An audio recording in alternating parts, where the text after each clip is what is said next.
selesai. Maknanya dari kirim jemaah pujilah Tuhan Sang Raja satu dan tiga ya. Pujilah Tuhan Sang Raja yang Maha Mulia, segenap hati dan jiwaku pujilah Dia. Datang berkah, berilah musimku berkah, angkatlah puji-pujian. Mari kita satukan hati kita, mari kita berdoa. Terima kasih Tuhan, terima kasih Yesus, kami telah mengucap syukur Tuhan, karena Engkau telah memberi kami Tuhan nafas kehidupan Tuhan sehari-hari Tuhan. Tuhan, begitu juga Tuhan buat guru kami Tuhan yang mengajar kami Tuhan, anak didiknya Tuhan, baik itu Tuhan Bapak Ibu Bapak Tuhan atau Ibu Guru Tuhan, berilah Tuhan kepada mereka Tuhan ketabahan, kesehatan, panjang umur Tuhan, supaya tabah dan siap mengajar kami Tuhan, anak didiknya Tuhan. Dan begitu juga Tuhan buat kami Tuhan, berilah Tuhan kepada kami Tuhan kepustakaan Tuhan, supaya kami Tuhan bisa menjawab pelajaran yang dikasih Bapak Ibu Guru kami Tuhan yang mengajarkan Tuhan. Begitu juga Tuhan kepada teman kami Tuhan yang sakit, berilah Tuhan obat Tuhan yang makan Tuhan atau yang minumnya Tuhan, berilah Tuhan dia Tuhan kesehatan supaya dia Tuhan bisa sehat dan datang Tuhan ke sekolah ini Tuhan untuk belajar Tuhan. Dan begitu juga Tuhan orang tua kami Tuhan yang dimanapun mereka Tuhan berada Tuhan, Engkau Tuhan memberkati mereka Tuhan, berilah Tuhan mereka panjang umur, kesehatan Tuhan, dan rezeki Tuhan supaya sehat panjang umurnya Tuhan, dan banyak rezekinya untuk mempersekolahkan kami Tuhan anaknya Tuhan. Terima kasih Tuhan, amin. Ayat Tuhan yang menyapa kita pada di hari ini yang tertulis Amsal 3 ayat 29 sampai 31.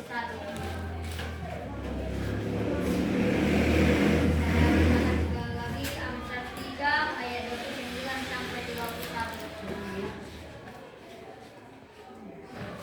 Kalau sudah dapat, nanti kita membacanya dengan respon kuliah.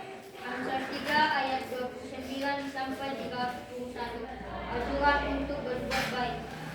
Janganlah merencanakan kejahatan terhadap sesamamu, sedangkan tanpa curiga ia tinggal bersama dengan engkau.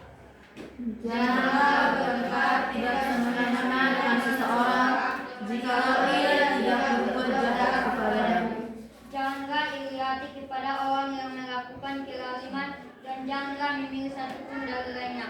Berbahagialah orang yang mendengarkan firman Tuhan. Mari kita sama-sama mengucapkan doa Bapa kami.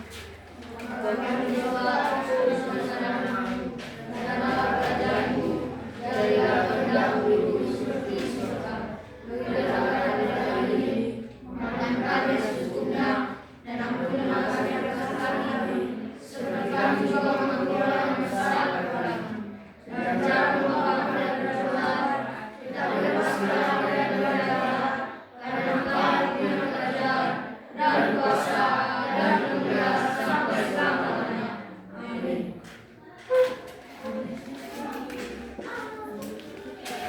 Baik, sebelum kita mulai ibadah kita, siapa yang nggak hadir? Ibu. Siapa yang nggak hadir?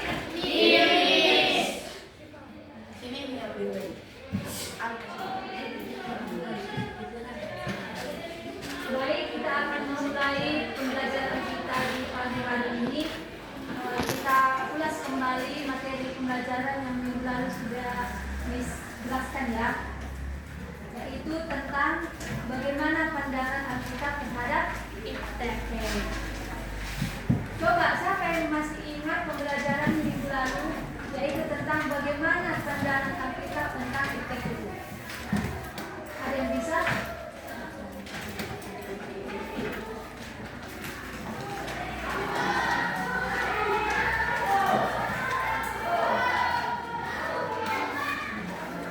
Ada yang bisa?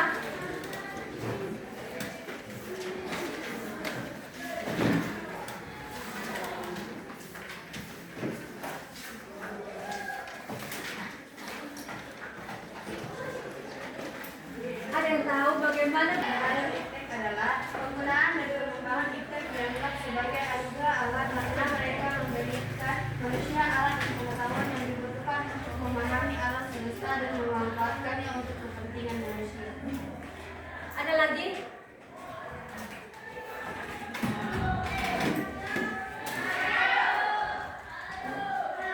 Nah, di sini Miss akan menjelaskan bagaimana pandangan Alkitab terhadap iptek itu. Nah, yang pertama, pandangan Alkitab terhadap iptek itu ada dua hal yang kita perlu pelajari. Yang pertama, seperti yang dikatakan di sini, yaitu sebagai anugerah Allah. Iptek itu bisa dibuat Allah, itu kan, yaitu ilmu tentang teknologi. Seperti di Alkitab juga bagaimana murid-murid Yesus ada itu tentang iptek alat-alat yang digunakan dalam yang dibahas di dalam Alkitab ini. Gitu. Bagaimana orang itu menggunakan alat teknologi. Nah, di dalam iptek ini juga ada beberapa yang kita sudah pelajari, itu dampak negatif dan dampak positifnya juga. Dampak negatifnya itu kalau kita tahu dalam gereja itu tentang teknologi ini, yang seperti kita jelaskan minggu lalu, bagaimana orang akan lebih terpengaruh kepada teknologi dibandingkan ibadah. Nah, di dampak positifnya itu, ketika kita seperti di zaman COVID itu kan, seperti kita dilarang untuk pergi ke gereja, di situ kita ada kesempatan untuk ibadah melalui online atau melalui YouTube yang hamba-hamba Tuhan yang melakukan pemberitaan atau ibadah secara live, ya kan? Selanjutnya kita akan mempelajari tentang bagaimana perkembangan teknologi di era digital. Kita tahu sekarang itu perkembangan teknologi itu sangat-sangat naik, kan? Bagaimana nanti di zaman sekarang nanti bahkan manusia pun sudah bisa tinggal diam, tinggal menggunakan robot. Ada yang tahu itu? Ya kan? Sekarang kalau di luar negeri itu sudah bisa bekerja itu robot, tinggal orang itu memainkan di dalam tempatnya. Jadi robot itulah yang antar ini, yang antar itu. Itulah perkembangan teknologi di zaman sekarang. Nah, perkembangan teknologi di era digital telah memberikan pengaruh yang signifikan dalam konteks agama Kristen. Teknologi mempengaruhi cara orang beribadah, mengakses teks suci, berinteraksi dengan komunitas iman, dan mengembangkan pemahaman mereka tentang keyakinan agama. Nah, di mana melalui teknologi ini kan kita bisa berinteraksi dengan orang lain. Kan, contohnya ada suatu permasalahan, contohnya kan antara orang yang di sini dengan orang di sana. Dengan adanya teknologi bisa berkomunikasi. Gitu. Teknologi itu mempengaruhi perkembangan sejak sekarang lah, kan? Terus di dalam ibadah juga teknologi telah memberikan kemudahan akses dan partisipasi bagi umat Kristen. Banyak gereja telah mengadopsi siaran langsung dan rekaman ibadah melalui internet. Seperti yang dikatakan tadi kan, sekarang itu banyak ibadah live, ada yang di YouTube, di TikTok itu. Bagaimana orang kalau tidak bisa pergi ke gereja, mereka juga akan bisa mendengarkan kebenaran firman Tuhan, yaitu melalui era teknologi zaman sekarang. Dan itu pun kita harus bisa ada penguasaan diri, harus ada pengontrolan diri tentang itu, tentang perkembangan era digital di zaman teknologi sekarang. Harus ada penguasaan diri, harus ada kita bisa mengontrol diri kita tentang penggunaan itu. Jangan terlalu jangan terlalu fokus pada terhadap itu, karena ada juga salah benarnya tentang perkembangan sekarang, gitu kan? Contohnya kita lihat kan di zaman perkembangan sekarang kan, mereka sibuk dengan dunianya sendiri. Ketika mereka berkumpul dengan satu ruangan, kalau sudah ada teknologi itu pasti tidak ada yang melirik kanan kiri lagi, karena sudah fokus dengan teknologi. Itulah makanya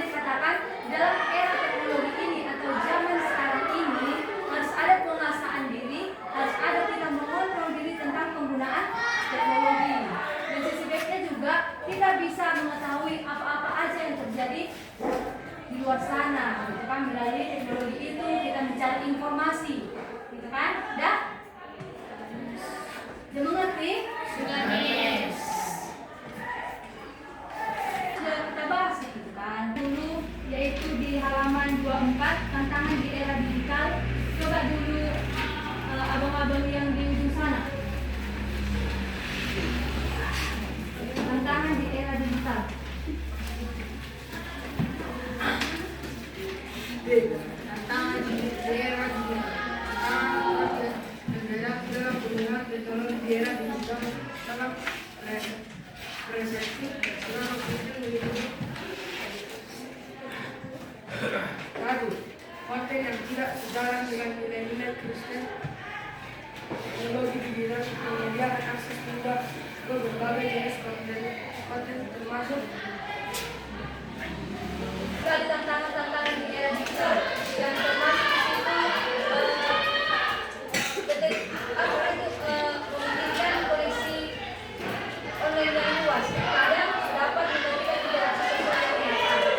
Yang kedua itu munculnya berita palsu atau informasi yang tidak akurat dapat menyebabkan misteri. Contohnya kan informasi yang tidak benar itu sekarang banyak di media sosial yang sering kita lihat di HP kita kan. Banyak informasi yang salah. Ada yang mengatakan informasi di sini dikatakan A, informasi yang di sini dikatakan B. Jadi kita bingung yang mana yang harus kita percaya, yang mana informasi yang benar-benar, yaitu model problem posing, di mana ibu akan menyediakan gambar seperti yang sudah kita pelajari minggu lalu ini. Nah, di dalam gambar ini coba nanti kalian buat ada beberapa permasalahan yang ada dalam gambar ini. Setelah kalian membuat permasalahannya dan kalian membuat solusinya, kan? Nanti 5 orang tercepat ibu akan tunjuk dan beri nilai hapus, saya akan berikan kepada nanti sama Pak Herlan. Setuju? Dari gambar ini coba buatkan permasalahan, terus bagaimana solusi dari permasalahan itu. Nanti 5 orang tercepat akan dapat poin dari Miss. Satu soalnya? Iya, satu soal aja.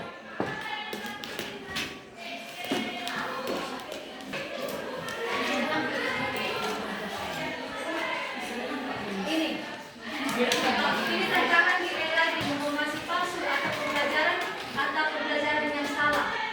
Yang ini tantangan di era digital juga. Tentang privasi data kita. Bisa? Iya. Soal itu bentuk pertanyaan, yaitu permasalahan. Jadi dibuat bentuk pertanyaan dan solusi itu adalah jawaban.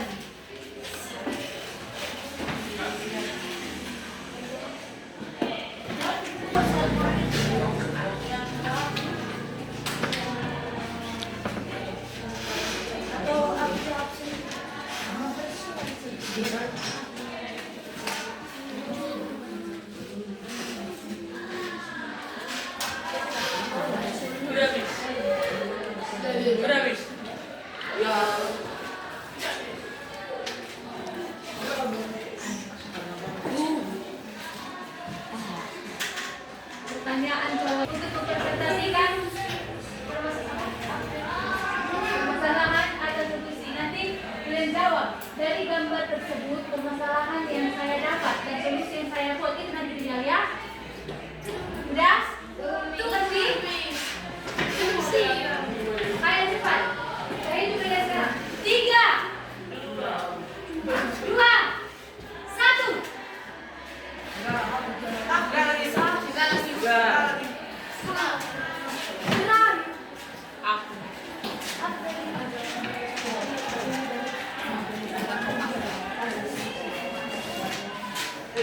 Permasalahan yang saya dapat dari gambar dan papan tulis adalah kenapa banyak informasi palsu di era digital.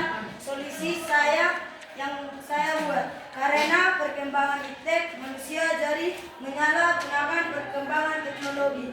Karena itulah banyak informasi palsu yang disebarkan oleh manusia di internet. Ya? Beri apresiasi dulu. Sama.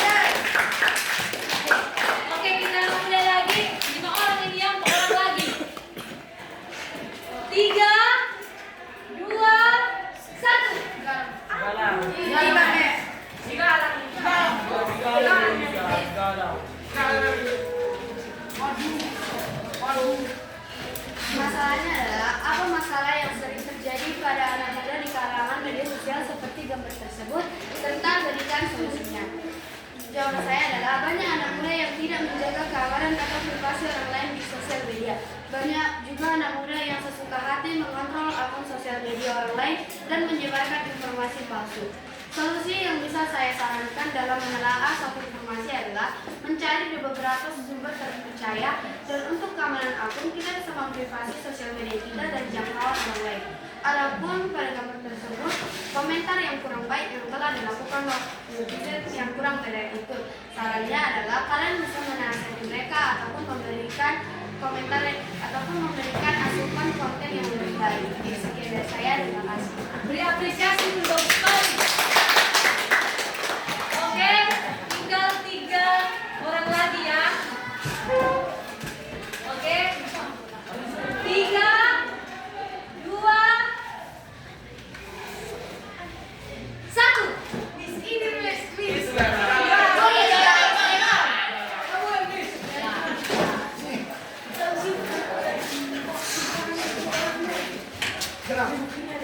Permasalahan yang saya dapat dari gambar tersebut adalah apa solusi dalam membedakan berita palsu atau informasi palsu. Solusi yang saya dapat adalah membuka situs resmi yang mempunyai informasi yang akurat. Oke, beri apresiasi.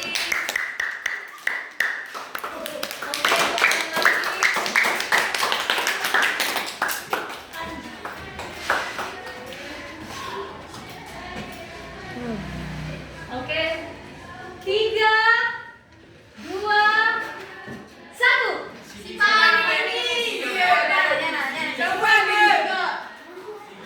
Masih ada satu orang lagi kan, Miss?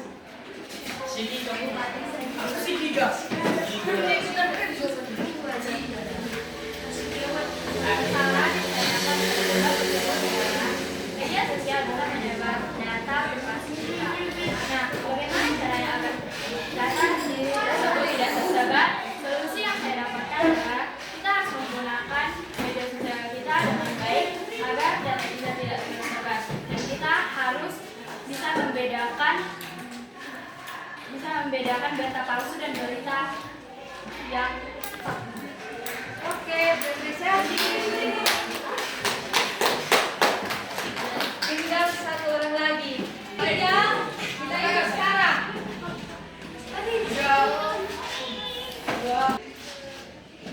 3, 2, 1.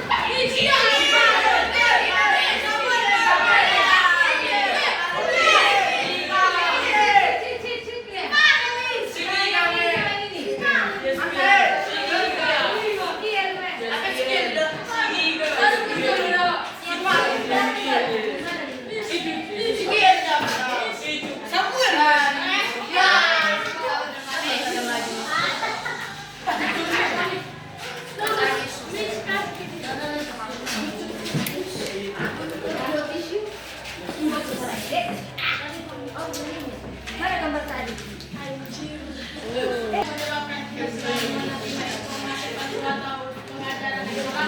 Dan apa solusinya? Ya, karena banyak orang yang menyalahgunakan perkembangan internet pada saat ini. Solusinya kita harus lebih memahami kisah tersebut dan tahu bahwa itu sudah terjadi. Oke, diapresiasi.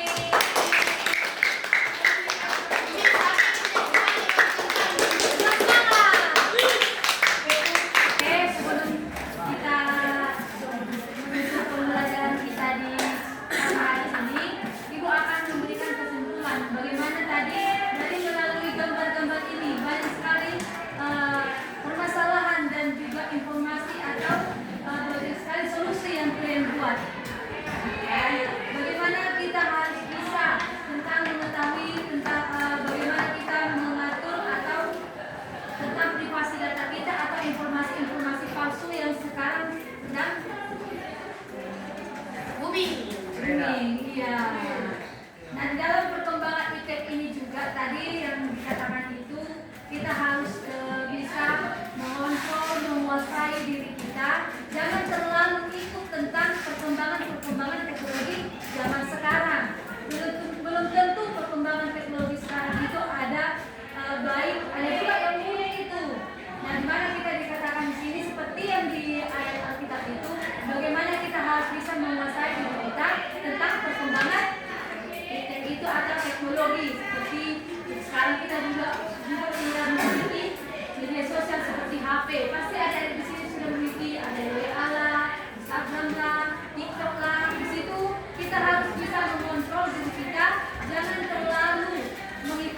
zaman sekarang.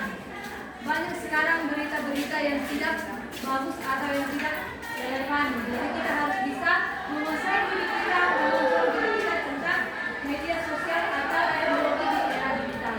Baik, sebelum kita menuju ke pembelajaran kita,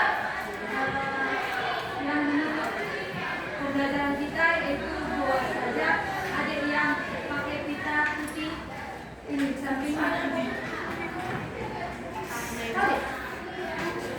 dua saja ini. Bagi jika tujuh kita ada baiknya perkembangan kita, mari kita bersatu dalam doa. Terima kasih Tuhan Yesus buat pelajaran dalam tulis ini. Kami telah selesai Bapak, kami dari mulai awal pelajaran sampai akhir Bapak. Kami telah usai Tuhan, sebagai kami akan beristirahat. Kalau yang memberkati kami, terima kasih Tuhan Yesus, dan kami selalu memberikan kepintaran terhadap kami. Haleluya, amin. Kita semua.